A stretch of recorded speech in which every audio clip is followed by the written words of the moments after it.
नमस्कार, टीवीएन 7 के Hindi news bulletin में आपका स्वागत है। मैं हूं मोहसिन अहमद खान और मैं साक्षी सूर्यवंशी। चलिए बढ़ते हैं आज की फटाफट खबरों की ओर। परभनी महानगर पालिका प्रशासन की ओर से शहर में बिना मास्क घूमने वाले नागरिकों पर दंडात्मक कार्रवाई करने का जाहिर निर्णय किया गया है।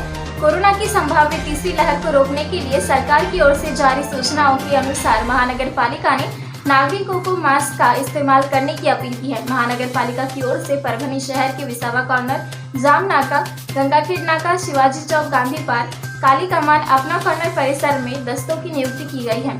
ये दस्ते शहर में बिना मास्क घूमने वाले नागरिकों की जुर्माना वसूल करने की कार्रवाई करेंगे।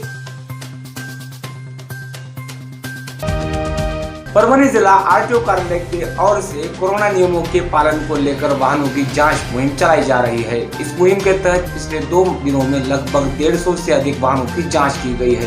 कोरोना नियमों का उल्लंघन करने वाले वाहन चालकों को 500 से लेकर 10,000 रुपए तक का जुर्माना लगाया जा रहा है। कोरोना के नए वेरिएंट मिलने के बाद परभनी जिला प्रशासन की ओर से नियमों के पालन को लेकर सख्ती की जा रही है। इसके चलते आरटीओ कार्यालय भी वाहनों की जाँच कर मास्क, सोशल डिस्टेंसिंग के नियमों का पालन, टीकाकरण आदि की जांच कर रहा है। उप प्रादेशिक परिवहन अधिकारी अश्विनी स्वामी और श्री कृष्ण नकाते, समीर सावंत, कामड़े, मालवे की टीम इस कार्रवाई में लग गई है। परभनी महानगर पालिका में विभिन्न विकास कामों के लिए नगर विकास मंत्री एकनाथ शिंदे की ओर से 5 करोड़ रुपए का निधि मंजूर किए जाने की जानकारी विधायक डॉक्टर राहुल पाटिल ने दी। परभनी शहर महानगर पालिका के तहत सीमेंट सड़कों का निर्माण, नालियां, पुल निर्माण के साथ बुनियादी सुविधाओं के लिए चलाई जाने वाली योजना के तहत 5 करोड़ रुपए मंजूर किए गए हैं। इस मामले में सरकार की ओर से जारी किया गया निर्णय पत्र मिलने की जानकारी परभनी के विधायक डॉक्टर राहुल पाटिल ने दी है।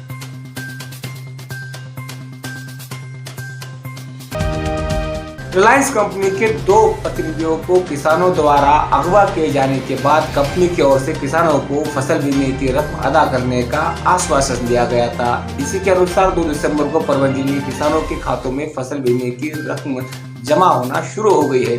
गुरुवार को जिले के कई किसानों के खातों में फसल बीमे की रकम रिलायंस इंश्योरेंस कंपनी की ओर से जमा की गई। 1 दिसंबर को जिंतूर तहसील के अरबी में किसानों ने बीमे की रकम को लेकर कंपनी के 2 समन्वयकों को बंदी बना लिया था। तो चलिए अब डालते हैं नजर बड़ी खबरों पर। आज का युवा इतिहास को भूलकर अन्य विषयों की ओर अधिक ध्यान दे रहा है। जो लोग इतिहास भूल रहे हैं उन्हें अपने ही वर्तमान और भविष्य का पता नहीं होता है। ऐसा हरबप्पा नितिन महाराज परभनीकर ने कहा है। बसमत शहर के गढ़ी मोहल्ला परिसर में संविधान गौरव दिवस एवं शहीद टीपू सुल्तान जयंती के उपलक्ष्य में 30 नवंबर की रात 8 बजे राष्ट्रीय एकात्मता परिषद का आयोजन किया गया। इस दौरान नितिन महाराज ने कहा कि छत्रपति शिवाजी महाराज, डॉक्टर बाबा साहेब अम्बेडकर, टीपू सुल्तान सहित अनेक महापुरुषों ने समाज निर्माण में योगदान दिया।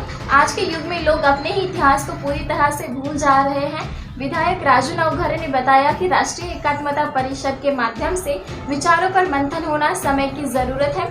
युवा वर्ग देश का आधार स्तंभ है। युवकों को समाज के साथ साथ देश विकास में भी योगदान देना चाहिए। इस मौके पर संभाजी ब्रिगेड के जिलाध्यक्ष सतीश पाटिल महागांवकर, जिला परिषद सदस्य बाबूराव दलवी सहित अन्य गणमान्य उपस्थित थे।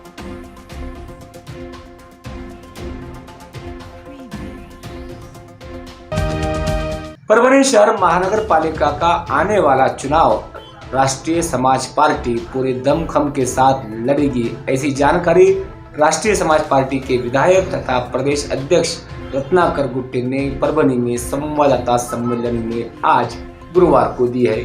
इस अवसर पर गुट्टे ने कहा कि महानगर पालिका में भ्रष्टाचार चरम पर है। शहर के विकास को लेकर मनपा के नेताओं के पास कोई भी विजन नहीं है। विकास के लिए बड़े पैमाने पर उपलब्ध हुए निधि को नेताओं ने आपस में मिली भगत कर बांट लिया। इसके चलते विकास काम नहीं हो पाए हैं। परभनी में चुनाव लड़ने का फार्मूला तय है। चुनाव में एक दूसरे का विरोध करो और चुनाव मिलने पर सत्ताधारी दल के साथ मिलकर भ्रष्टाचार करने से नेताओं में कोई समस्या नहीं है। इसीलिए राष्ट्रीय समाज पार्टी समाज सभी प्रभागों में अच्छे और सक्षम उम्मीदवार उतारकर मतदाताओं के लिए बेहतर विकल्प देने के लिए तैयार है। इस संवाददाता सम्मेलन में चुनाव के लिए इच्छुक उम्मीदवार और विद्यमान मनपा सदस्यों की उपस्थिति थी।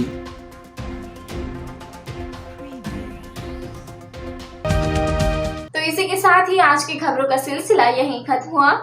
कल फिर मिलेंगे नए खबरों के साथ, तब तक कीजिए इंतजार और हमें दीजिए इजाजत।